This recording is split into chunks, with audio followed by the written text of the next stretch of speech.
Hello guys, हामी चाहिँ मठ्ठा लिन जाँदैछौँ।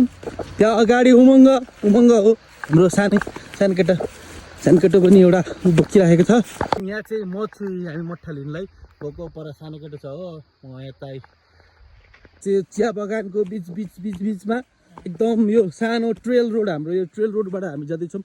त्यो सर्टकट ट्रेल रोड हामी मठ्ठा लिन जाने घर छु। यो परको हरियो देखेको घर हो होइन। यहाँ हाम्रो सानो भाइ छ उमङ्ग होइन यो ट्रेल रोडमा हामी एकदम ट्रेकिङ गरे जस्तो तरिकाले हामी मठ्ठा लिन गइरहेका छौँ। गाइज यो चाहिँ चिया बगान है। यहाँ चिया बगानबाट हाम्रो माथिबाट आएको, माथिको ठाउँबाट आएको फेरि फर्किँदैछ त किन? ओ के बिर्को कहाँ खस्यो? ला कहाँदेखि? ओहो उमङ्गल बिर्को कहाँ झारेछ नि? अनि हेरेन अनि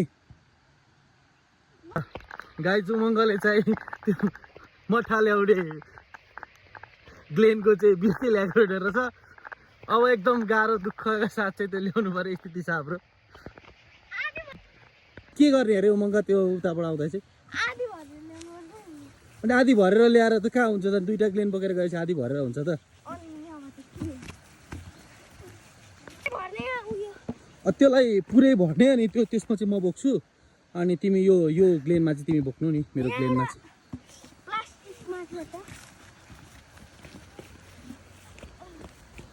ओके गाइज, यहाँ उमङ्गको त्यस्तरी हुँदैन त्यसरी। त्यस्तो लगाएर त्यो माटो लगाएर काम हुन्छ त नि? ढुङ्गाले काम हुन्छ त नि? ओ एकदम हामी चाहिँ यो भ्लग पनि गर्दैछौँ। यो मठ्ठा बोक्ने हो मेरो चाहिँ, यो मठ्ठा बोक्ने जर्किन हो। यो जर्किनमा चाहिँ हामी चाहिँ मठ्ठा खास केको लागि ल्याउन खोजेको भन्ने लाग्छ भने मठ्ठा चाहिँ हामीले बाख्रा पनि पालेका छौँ। अनि बाख्राको लागि चाहिँ मठ्ठा ल्याउनु लागि चाहिँ यो ग्लेनमा यहाँ पर डायरी छ, डायरीबाट चाहिँ ल्याएर गर्ने गर्छु। ओ झन्डै लडे यार, यो भ्लग बनाउँदै हिँड्ने उता। यहाँ उमङ्गले चाहिँ एकदम यो उन्जर पखाल्नु भने पखालिरहेको छ। खोइ ओ कसरी जाने हामी अब? ल यताको बाटो भाँचिएको छ भनेपछि चाहिँ अब यहाँ अर्को बाटो उमङ्गले वैकल्पिक बाटो खोजेर हामी चाहिँ यसरी गइरहेका छौँ। यो हाम्रो सानो उमङ्ग हो।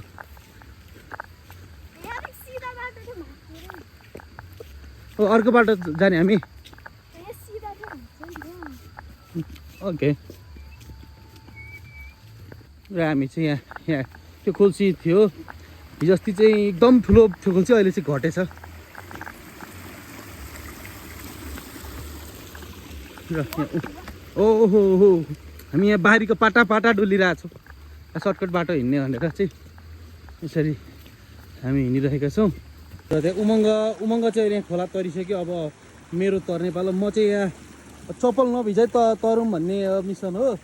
यहाँ एकचोटि टिक्नु पर्यो पानीमा, चप्पल नभिजाइ फाइनली मैले चप्पल अलिकति चाहिँ भिजेँ है। र यहाँ हेर्न सक्नुहुन्छ यो हिजोअस्तिको विपदले यो सडकमा पनि एकदमै क्षति पुऱ्याइराखेको छ। त्यही भएर आज हामी चाहिँ बाइक नलिकन हिँड्दै आएको, त्यही भएर यो बाटो अप्ठ्यारो छ भनेर।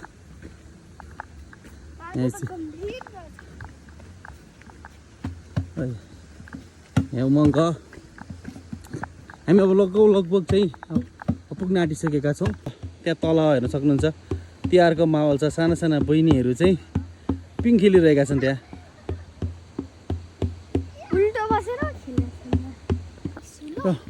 उमङ्ग चाहिँ एकदम अल्छी गरिरहेको छ, माथि जान अल्छी गरिरहेको छ क्या। यहीँ बस्छु तपाईँ लिएर आउनु भन्दै नि त।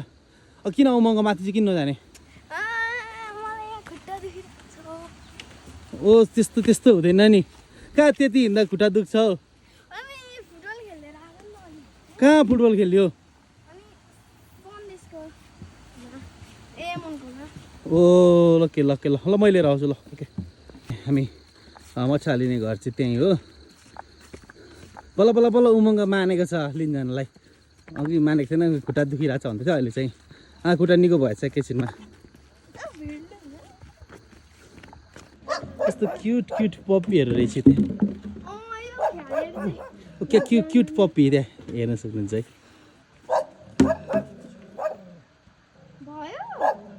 ल क्युट पप्पीहरू रहेछ त्यहाँ यहाँ चाहिँ मठा लाउँदैछौँ यहाँ साइनो डेरी घरबाट भनेर साइनो घर डेरीबाट हामी चाहिँ यहाँ मठा लाउँदैछौँ यहाँ हेर्न सक्नुहुन्छ है उमङ्ग चाहिँ आज क्यामराम्यान हो मेरो अहिले चाहिँ त्यो मठा लाउँदै चाहिँ म कत्रो खुला भएछ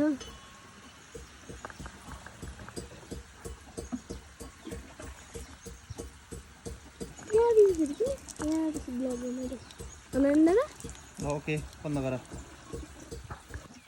हामीले यहाँ मठा हालिसकेको छ होइन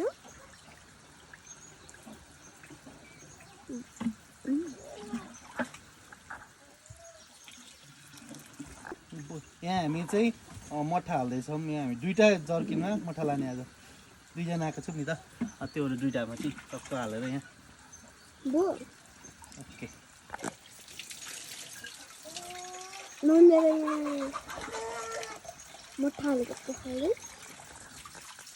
यहाँ उमङ्गले अहिले चाहिँ मठा बोकेर गइसकेको छ त्यो अघि तिम्रो बिर्को हराएको थियो बिर्को चाहिँ के गर्यो खै ओहो बिर्को त राम्रो आइडिया रहेछ त उमङ्गको त ल त्यो दामी आइडिया छ कान्छाको यहाँ उमङ्ग मठा बोकेर गइराखेको छ हामी अघि जुन बाटो आएको थियौँ त्यही बाटो जाँदैछौँ किन उमङ्गको फेभरेट मार्ग हो नि त यो चाहिँ गाइज मठा यो चाहिँ गाइज यो चाहिँ मठा देखाउँदै गाह्रो भइरहेको छ सेल्फी हालेर होला एकदम गाह्रो छ यहाँ उमङ्गलाई एकदम गाह्रो परिरहेको स्थिति हो यो उकालो अघि आफै रहर गरेर उकालो आउनु भनेर यहाँ हेर्नु उमङ्गलाई कति गाह्रो भएको छ भन्ने त यसबाट देखिन्छ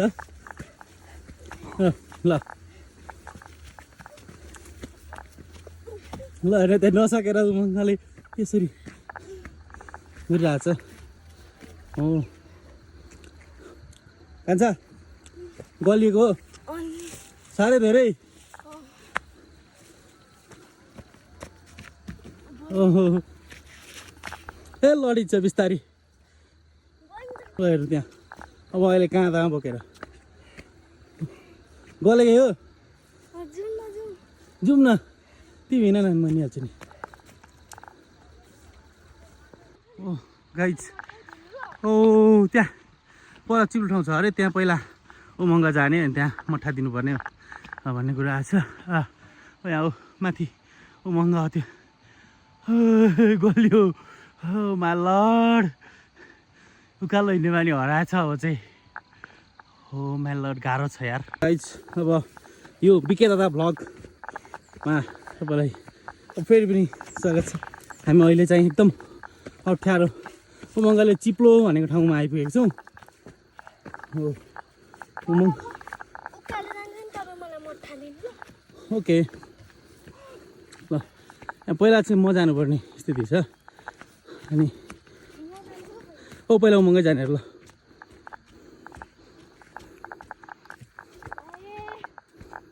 होइन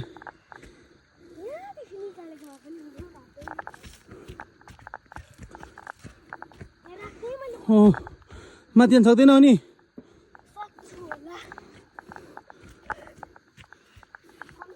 जहाँसम्म सक्यो त्यहाँसम्म लगाउने त्यहाँबाट म लगिदिन्छु सकिन्छ हिँड न सकिन्छ ओ यहाँ उसलाई गाह्रो मलाई चाहिँ भएको चाहिँ हो उमङ्ग गलो यहाँ ल उमङ्ग यहाँ आइपुग्यो भाइ आइपुग्यो ओ यहाँ पसिना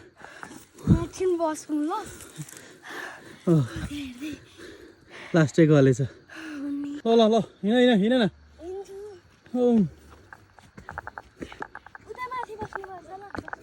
उमङ्गको हालत त्यहाँ क्या मजाले हिँडिरहेको छ भाइ चिया बगानको बिचबाट हो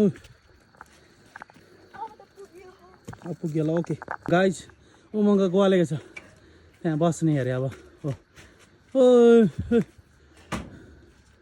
ल उमङ्ग बस्यो यहाँ चाहिँ अब हामीले चाहिँ ऊ त्यो परको रातो टिन्लाको हरियो घरबाट चाहिँ मठा लिएर आएको यो बाटो यहाँ बाटो हेर्न सक्नुहुन्छ यो बाटो त्यो पहिरोको मुनतिरबाट पनि यो बाटो लिएर आएको हामी अब घरको आसपास आइपुगेका छौँ अब विदिन हामी 5 मिनट जति पनि लाग्दैन हामीलाई घर पुग्नलाई हाम्रो घर चाहिँ भन्नुहुन्छ नि ऊ त्यो रुखको बिचबाट निलो निलो हल्का हल्का देखेको ठाउँ चाहिँ त्यही हो हाम्रो घर। अब हामी यहाँ मेन बाटोमा आउँछौँ, मेन बाटोबाट अनि हामी घर जान्छौँ। चिया बगान अनि यसको झ्याल पनि देखिरहनु भएको छ। ओह लास्टै गलिएको छ। ओके गाइस, अहिले हामी मूल बाटोमा आइसकेका छौँ। यहाँ हाम्रो भाइले मोठा बोकेर जाँदैछ र हामी हेर्न सक्छौँ यहाँ हाम्रो आर्मी दाइले एकदमै ठुलो भारी बोकिरहनु भएको छ। यहाँ चिया उहाँले चिया बगाने सबै बोकेर ल्याउनु भएको छ। झिक्रालो हेर्नु होला है, यो चाहिँ इलामीहरूको पहिचान हो यो चिया चाहिँ। र फेरि पनि हामी उमङ्गमा केन्द्रित भइरहेका छौँ। यहाँ उमङ्ग ओ गले जस्तो छ। यहाँ हेर्न सक्नुहुन्छ पसिना उमङ्गको पछाडि कति धेरै पसिना आइरहेको छ। उकालो हिँड्ने बानी हराएछ क्यारे उमङ्गको पनि। अब चाहिँ हामी लगभग आइपुग्नु लाग्यौँ उमङ्ग। हामी घर छेउछाउ आइसकेका छौँ। ओ त्यो परको चाहिँ हाम्रो घर हो। हामी यो मथालेर त्यहीसम्म पुग्ने हो। एकदम गले जस्तो फिल भइरहेछ। ल भाइले अहिले मलाई दुइटै बोकायो। अल्छी भएको छ अहिले उमङ्ग। एकछिन घर बेला चाहिँ उमङ्ग साह्रै अल्छी हुन्छ। त्यस्तो भिडमा चाहिँ बोको अहिले चाहिँ मलाई बोक्नु लाग्छ। सजिलो ठाउँ आएछ।